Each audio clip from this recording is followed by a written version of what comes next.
1857 की जंग आज़ादी के बाद मुसलमानों के साथ इम्तियाजी सलूक। असल में मसला ये है कि आखिर दो कौमी नजरिए की ज़रूरत क्यों पड़ी, जबकि 1857 की जंग आज़ादी हिंदुओं और मुसलमानों ने मिलकर लड़ी थी। हिंदू और मुसलमान की फितरी तौर पर कभी बन ही नहीं सकी, या यूं कह लें कि हिंदुओं ने हिंदुस्तान में कभी मुसलमानों को कबूल ही नहीं किया। 1857 ईस्वी में असल मसला इस वक्त पैदा हुआ जब खबर आम हुई कि फौजी कारतूसों में गाय और सूर की चर्बी इस्तेमाल की गई है। गाय हिंदुओं के लिए मुकद्दस थी और सूर मुसलमानों के लिए एक नापाक जानवर। ऊपर से कारतूस मुंह से खोलने पड़ते थे। पंजाबी की एक कहावत है, शरीके दा शरीक सज्जन होंदा है, यानी दुश्मन का दुश्मन दोस्त होता है।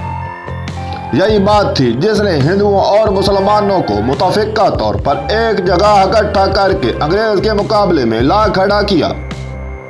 अंग्रेज को हिंदुस्तान से निकाल दो के नारे के तहत मुसलमानों और हिंदुओं ने मिलकर जंग आज़ादी का आगाज कर दिया।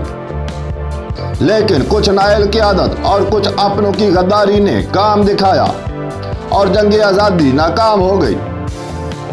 इसके बाद अंग्रेजों ने जुल्म सितम की इंतहा कर दी। हिंदुस्तान डायरेक्ट हुकूमत बरतानिया के मातहत चला गया।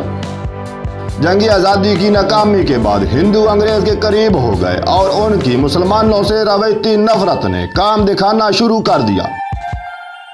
हिंदुओं ने जंग आज़ादी का सारा मलबा मुसलमानों के सर डाल दिया। अंग्रेज भी तकसीम करो और हुकूमत करो की पॉलिसी पर अमल पैरा थे, लिहाजा हिंदुओं को बगलगीर कर लिया गया। मुसलमानों को सियासी, समाजी और मुआशी तौर पर पस्ती की गहराइयों में फेंक दिया गया। 1885 ईस्वी में कायम होने वाली ऑल इंडिया नेशनल कांग्रेस भी खुफिया तौर पर हिंदू तवा नजरिए के तहत काम करती रही।